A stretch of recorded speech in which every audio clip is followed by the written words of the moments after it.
श्री स्वामी समर्थ मैत्रिणींनो, श्रावण महिना हा केवळ उपवासाचा महिना नाही, तर मन, वाणी आणि कर्म शुद्ध करण्याचा काळ आहे. या महिन्यात भक्ती, सेवा, दान आणि संयम यांना विशेष महत्त्व आहे.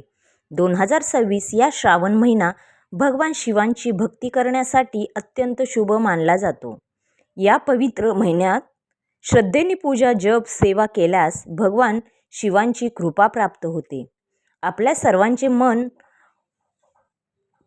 मनपूर्वक स्वागत आहे. आज आपण जाणून घेणार आहोत 2026चा श्रावण महिना कधी सुरू होतो, किती श्रावण सोमवार आहेत, शिवमूठ म्हणजे काय, किती शिवमूठ व्हायचे आहेत, कोणत्या व्हायच्या आहेत, श्रावणात काय करावे, काय करू नये, तसेच भगवान शिवांची पूजा कशी करावी याची संपूर्ण माहिती आपण आज @swami-3131 या चॅनलवर पाहणार आहोत.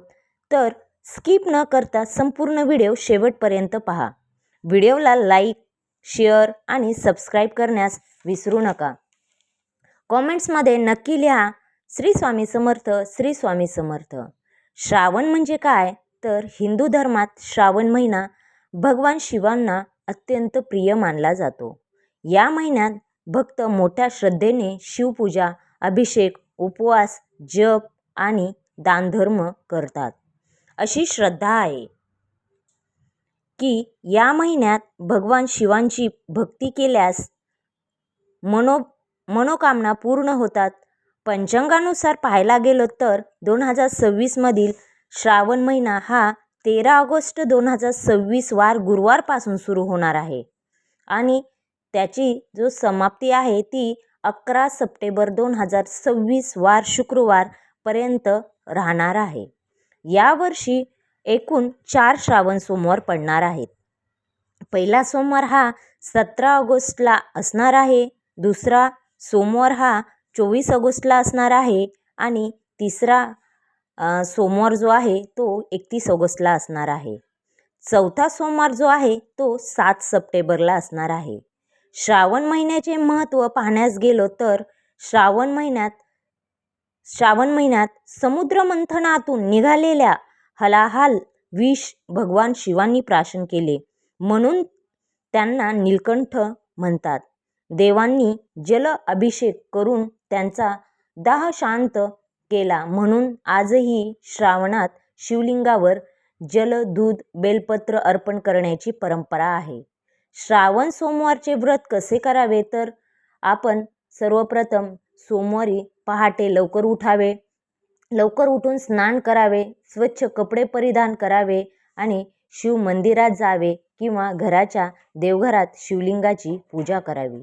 शिवलिंगावर पाणी, गंगाजल, दूध, दही, मध, तूप, साखर यांचा अभिषेक करावा. बेलपत्र, पांढरी फुले धोत्र्याची असतील तर ते फुले, भस्म अर्पण करावे आणि न चुकता ओम नमः शिवाय, ओम नमः शिवाय या मंत्राचा 108 वेळा जप करावा. महामृत्युंजय मंत्रांचा पठण करावे आणि संध्याकाळी आरती करून शक्य असल्यास उपवास सोडावा. शिवमूठ ही खूप महत्त्वाची असते. ती म्हणजे काय, तर शिवमूठ म्हणजे भगवान शिवाला श्रद्धेने एक मूठ धान्य अर्पण करणे. सर्व ठिकाणी प्रत्येक म्हणजे 4 सोमवारी वेगवेगळ्या अशा शिवमुठा वाहिल्या जातात. प्रत्येक ठिकाणी आहे, ही प्रथा आहे अगोदरपासूनची आणि प्रत्येक ठिकाणी ती केली जाते. तर 4 सोमवारी वेगवेगळ्या अशा शिवमुठा वाहिल्या जातात. जसे की पहिला जो सोमवार असतो तर पहिल्या सोमवारी तांदळाची मूठ वाहिली जाते, दुसऱ्या सोमवारी तिळाची वाहिली जाते, तिसऱ्या सोमवारी मुगाची वाहिली जाते, चौथ्या सोमवारी जवस किंवा 7 धान्य ही मूठ वाहिली जाते. मनोभावे प्रार्थना करावी अशी श्रद्धा आहे. श्रावण महिन्यात रोज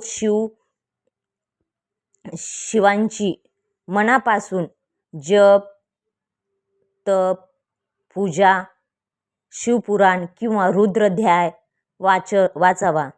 त्याचबरोबर या महिन्यामध्ये आपल्याला गरिबांना अन्नदान करायचे आहे, गाईला चारा द्यायचा आहे आणि आपल्याला सात्विक आहार घ्यायचा आहे. शक्य असल्यास प्रत्येक श्रावण सोमवारचा उपवास करावा. घर स्वच्छ आणि प्रसन्न वातावरण ठेवावं घरामध्ये. चुकूनही श्रावणात या गोष्टी करू नये. तर मांसाहार या श्रावणामध्ये करायचा नाही, तो टाळायचा आहे. खोटे बोलू नये, कोणाचाही अपमान करू नये, राग, मस्करी आणि वाद टाळावेत. शिवपूजेत तुळशीचे पाने अर्पण करू नयेत. त्याऐवजी आपल्याला बेलपत्रच अर्पण करायचे आहे. तुटलेले किंवा खराब वापरू नयेत. श्रावणात नक्की या मंत्राचा जप, नामस्मरण करावे. ओम नमः शिवाय, ओम नमः शिवाय या मंत्राचा जप, नामस्मरण करायचे आहे. महामृत्युंजय मंत्र, शिव पंचाक्षरी स्तोत्र या मंत्रांचा जप केल्याने मानसिक शांती आणि सकारात्मक ऊर्जा भेटते. अशा प्रकारे 2026 मधील श्रावण महिना कधीपासून ते कधीपर्यंत आहे याची मी संपूर्ण या व्हिडिओमध्ये डिटेल माहिती सांगितलेली आहे. त्याचबरोबर कोणते मंत्र, नियम आणि काय त्याचे फायदे आहे हे देखील या व्हिडिओमध्ये मी सांगितलेले आहे. शिवमूठ ह्या एकूण 4 असणार आहेत. तर त्यामध्ये आपण कोणत्या सोमवारी कोणती शिवमूठ व्हायची आहे याची देखील मी या व्हिडिओमध्ये संपूर्ण अशा प्रकारे माहिती सांगितलेली आहे. तर अजून तुम्हाला काही माहिती हवी असेल याच्या व्यतिरिक्त याच्यामध्ये तर मी सर्व कव्हर करण्याचा प्रयत्न केलेला आहे. परंतु याच्या व्यतिरिक्त अजून जर तुम्हाला माहिती हवी असेल तर नक्की मला कमेंट्समध्ये सांगा. मी नक्की तुमच्यासाठी नवीन व्हिडिओ बनवून तुम्हाला माहिती सांगण्याचा प्रयत्न करेल. तर हा जो व्हिडिओ आहे तो कसा वाटला, मी तुमच्यासाठी कमी वेळेत जास्त माहिती तुमच्यापर्यंत पोहोचावी असा प्रयत्न केलेला आहे. अजून तुम्ही कमेंट्समध्ये सांगा मला, तसा मी प्रयत्न करेल. अशा प्रकारे आजचा जो व्हिडिओ होता तो कसा वाटला, काय वाटला तो नक्की मला कमेंट्समध्ये नक्की सांगा. आणि आपल्या चॅनलला @swami-3131 या चॅनलला नक्की सबस्क्राईब करा, लाईक करा, शेअर करा आणि बेल आयकॉन बटन प्रेस करायला विसरू नका. कमेंट्समध्ये नक्की लिहा ओम नमः शिवाय, ओम नमः शिवाय, श्री स्वामी समर्थ, श्री स्वामी समर्थ. अशा प्रकारे आपल्या चॅनलला नक्की सपोर्ट करा. तर थँक्यू.